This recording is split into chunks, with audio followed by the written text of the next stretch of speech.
Hey everybody, welcome to another World of Tanks replay. This one's in the Wheezy 120. So after playing the Type 59, I decided I'd bring this back out. One of my favourites. Always enjoy playing it. The Wheezy 120 is essentially a Type 59 with a 122mm gun. Now this gun is very similar to the M62 that you see on the IS-8, the IS-4. It's not quite the same, but it is very similar, same 440 Alpha. Similar gun handling, similar rate of fire. Ammunition's the same, more or less. The difference is that this gun has slightly less pen on the AP, but other than that, it's pretty much identical. And back in the day when the M62 had 400mm of heat pen, this gun used to have it too, which made short work of JP 100s. Now, of course, the trade-off for putting a gun this massive in a medium tank is the fact it has absolutely no gun depression. 3 degrees. That might not sound too bad, but it is. It's really quite terrible. If you hit the slightest bump in terrain, you suddenly can't hit things in front of you. I'm not talking about below you and in front of you, I mean just in front of you. Like this. I have to sit in the open here and really work this gentle slope to try and get an angle on that T-54, and in the end it just becomes not worth it, so I move around behind the hill and decide to try and get the 49 instead. You can see just how far I have to push up over the crest of the hill to get my gun onto him. So it is something that you have to work around. The Wheezy 120 is very much an acquired taste, but once you do get used to working around its rather pitiful gun depression, if you're anything like me, you will fall absolutely head over heels for it, because this gun is just so good, especially on such a mobile tank. This thing props up failing flanks like you would not believe, and remembering it has the armor scheme, not quite of a T-54, actually of a Type 59. They are similar, but not quite the same. The Wheezy 120 has slightly less hull armor and slightly more turret armor, similar to the T-55A. Unfortunate IS-8 gets himself tracked in the open and finished off. And you can see with 2 shots, one of which was on a tank that was nearly dead anyway, I'd done nearly 1,000 damage. And now with 3 shots, 1,500. That's the Wheezy 120 experience. You might only do 5 or 6 shots worth of damage in a game, but you'll end up with the most damage on your team just by virtue of having such a big gun and the means to put it in a really good position in a hurry.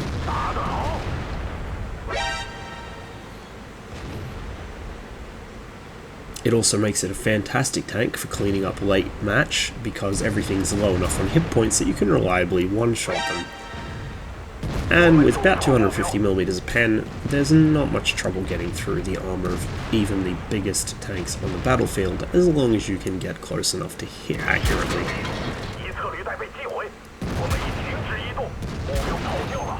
Down goes the enemy IS-7, and now I've got a pair of T-54s to deal with.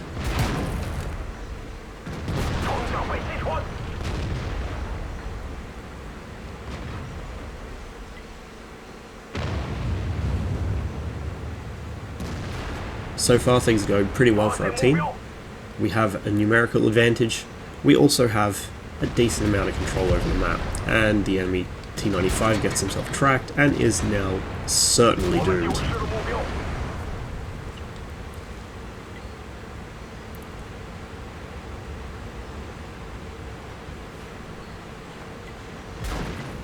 The enemy 4202, who was one of their better players actually, pushed south with the T-49, the 1390 and the JT. Don't go south on this map. South arguably hasn't been relevant on El Haluf for at least 2 or 3 years. It's even less relevant now since the northwest corner is a bit more survivable than it used to be. Pretty much everything important on this map happens in that northwest corner. If you push the switch back down south, the enemy can simply shift tanks back from that northwest corner to stop you as you come up the top of it. It's a really weak position to push. If you are going to push it, you want to do so with only 1 or 2 tanks. You don't want to be sending half your team there, much less your best players. It's a complete waste. Had that 4202 and the JT been covering northwest instead, our team might not have pushed through it so quickly. And now, of course, they find themselves surrounded. There's nothing they can do to pull this one out. Waffenträger gets a cheeky shot into me there. And although the Wheezy 120's gun elevation is nearly as miserable as its gun depression, it looks like he's actually afraid enough of getting shot by me that he's not going to try that again.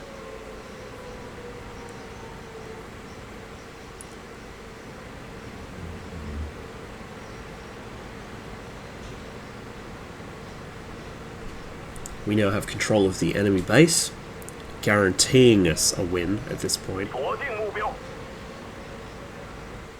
And the 4202 comes back to defend. I get a quick shot in there, it looks like it hit at a bad angle.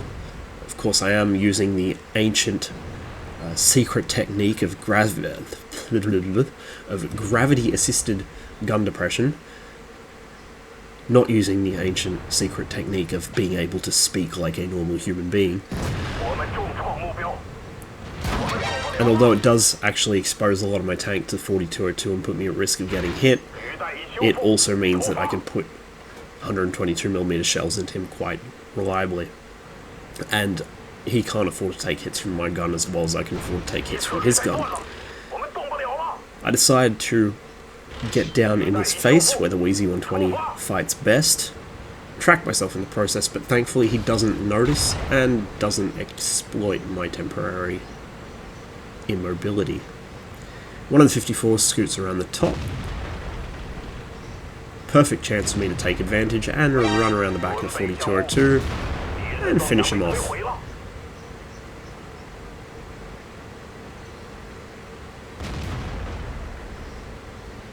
Our Conqueror caps it out. And so, from 12 hits, most of which weren't actually full damage, I should point out, I'm able to pick up 4.6k damage. Welcome to the Wheezy 120. If you want to consistently get high damage games, this is the tank to do it in.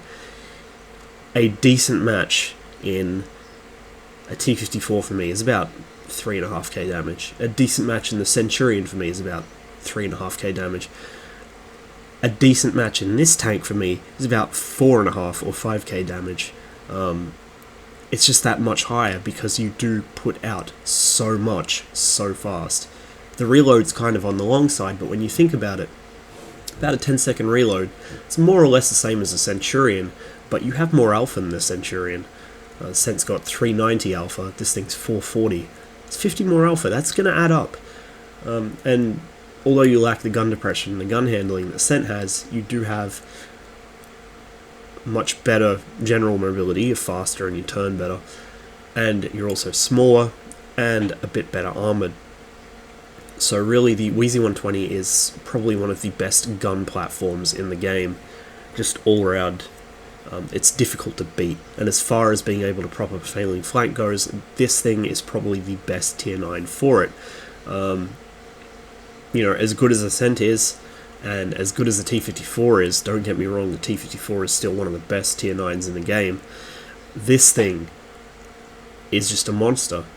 People still don't realize how much damage it does because they're not that common. So people will see it and think, oh, it's just a you know, Type 54 clone, or sorry, not a Type 54, a T-54 clone or a Type 59. It can't hurt me, or it won't be able to do much. I'll be fine. I'll deal with it later. And suddenly, a medium tank they've dismissed out of hand hits them for a 550 damage high roll, sets them on fire, kills half their crew, and holy fuck, now it's a threat. And that's something I've noticed when fighting people in this thing, just consistently, they don't seem to know how damaging it is until suddenly it hits them in the face and they back off really quick because nobody wants to get hit for, you know, potentially 550 off a high roll, or more usually around 440-ish. That's a lot of hit points even for a heavy tank. And to be hit by a medium for that much hit points, that really shakes people. It frightens the shit out of them. I know when I'm fighting Wheezy 120s, when I get hit by them, you fucking sit up and notice, no matter what you're driving. And that sort of psychological impact of having such a big gun on such a fast, mobile medium tank it's fantastic. I think it makes up for a lot. It's got sort of that real psychological impact that the T-54 used to have when it was first added. When the 54 was first added to the game, and back in beta with the T-44, I think I've said this before, but I'll say it again, people were scared shitless of them. They were undoubtedly the best sort of tanks in the game if you wanted to make a platoon of 3 tanks and just roll the enemy team. And the Chaffee to an extent as well. The Chaffee used to be like this when you first saw them pop up. A platoon of 3 T-54s charging towards people was enough to make them quit out of the match or drive into a lake or whatever. People were fucking terrified of T-54s. They were just anathema to puppies. Even other medium tanks. And if you watch some of the... I don't know if I've got videos up of some of my really old T-54 matches, but I had matches in the T-54 where I would charge into a group of 6 or 7 tanks, admittedly, you know, my own tier or lower, but 6 or 7 tanks, and solo all of them because they just stopped thinking. They saw T-54 and suddenly their brains vacated the premises. They didn't know what to do. And they started shooting at the air, shooting at each other, shooting at my tracks and missing. It is chaos, complete chaos. And if you had 3 of the things, it was even worse, because it would just totally destroy a team's ability to coordinate. You don't see that as much anymore, unless you have a platoon of, say, 3 Unicums in bat chats or something. It still happens, but the Wheezy 120 is, I think, one of the few tanks in the game still capable of causing that level of panic in an enemy team, just because it hits so hard, so fast, and none of them expect it. But because of its gun depression issues, it is very much a tank that you need to have some level of experience to play well. You need to know the terrain, you need to know how to work around it. It's not the kind of thing you want to jump into straight away. But if you've played the T-54 and you enjoy it, if you play the Type 59 and you enjoy it, give this thing a shot. I think you'll love it. As ever, thank you very much for watching. I'd like to wish you the best in the field, and I'll see you on the next one.